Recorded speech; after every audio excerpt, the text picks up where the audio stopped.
Red giant movies. Red ஜெயண்ட்டுங்கிறது யாருடைய நிறுவனம் அப்படின்னு நமக்கு நல்லாவே தெரியும். முதல் முறையாக அந்த நிறுவனம் வந்துட்டு குருவின்னு ஒரு படத்தை எடுக்கிறாங்க. அது விஜயை வைத்துத்தான் எடுக்க வேண்டும்னு சொல்லி உதயநிதி அவர்கள் கங்கணம் கட்டி கொண்டு அந்த படத்தை வந்துட்டு எப்படியோ எடுக்கிறார். அதுக்கு முன்னாடி விஷால் வந்துட்டு கூட விஷால் வச்சு ஒரு படம் எடுக்கலாம் அப்படின்லாம் பேசும்போது இல்லை, என்னுடைய முதல் படம் நான் எடுத்தால் விஜயை நான் வச்சு தான் எடுப்பேன்னு சொல்லி அந்த அளவுக்கு விஜய் மேலே வந்துட்டு ஒரு பற்றையும் அன்பையும் வெளிப்படுத்திய உதயநிதி அவர்களுடைய முதல் படம் குருவி. அவர் தான் ரெட் ஜெயண்ட் நிறுவனத்தினுடைய நிறுவனர், ஓனர், இப்படி என்ன வேணாலும் வச்சுக்கலாம். அப்படிப்பட்ட அவர் யார் அப்படின்றது நமக்கு எல்லாருக்குமே தெரியும். அன்னைக்கு தேதியில் ஒரு படம் எடுக்கும்போது வந்துட்டு மு.க. ஸ்டாலின் அவர்களுடைய மகன், கலைஞர் அவர்களுடைய பேரன், இப்படிங்கிற மாதிரியான ஒரு மிகப்பெரிய ஒரு பேக்ரவுண்டோட தான் ஒரு மனிதர் உள்ள வரார். ஆனால் அன்னைக்கு தேதியில் வந்துட்டு அவங்க எல்லாம் என்ன பண்ணாங்க அப்படின்னா, நாங்கள் இன்னாரு தான், நாங்கள் இப்படித்தான் படம் எடுக்க போகிறோன்றதை வந்துட்டு வெளிப்படையாக சொல்லிட்டு வந்தாங்க. ஓகே, அதில் வந்துட்டு அவங்களுடைய உரிமை, சொல்லாமல் வரலாம், அதுவும் அவங்களுடைய ஒரு தனிப்பட்ட விருப்பம் வைங்களேன். இப்போ ரெட் ஜெயண்ட்ஸ் வருது, ஒரு கட்டத்தில் வந்துட்டு மிகப்பெரிய உச்சம்லாம் தொடுறாங்க.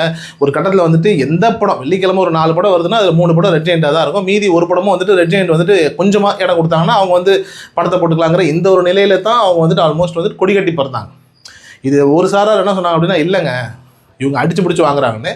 இன்னொரு சாரார், அதாவது பெரும்பாலான சாரார் என்ன சொன்னாங்க அப்படின்னா, இல்லை இன்றைக்கி தேதியில் வந்துட்டு டிஸ்ட்ரிபியூட்டர்ஸுக்கு மத்தியிலையும் சரி, தயாரிப்பாளர் தியேட்டர் அசோசியேஷனுக்கு மத்தியிலையும் சரி ஏகப்பட்ட குழப்பங்கள் இருக்குது. பட் ரெட் ஜெயண்ட் உள்ளே வந்துச்சு அப்படின்னா என்ன படம், எவ்வளோ பங்கீடு, யாருக்கு என்ன போகணுங்கிறத ரொம்ப தெளிவாக, ரொம்ப கிறிஸ்டல் கிளியராக அழகாக பிரித்து பர்ஃபெக்டாக எந்தெந்த தரப்புக்கு எவ்வளோ போகணுமோ அதை கொடுத்துட்டு அவங்களுக்கு என்ன கமிஷன் எடுத்துக்கணுமோ அதை கரெக்டாக எடுத்துக்கிட்டு கணக்கு வழக்கில் ஒரு டிரான்ஸ்பரன்சி வச்சுருக்காங்க.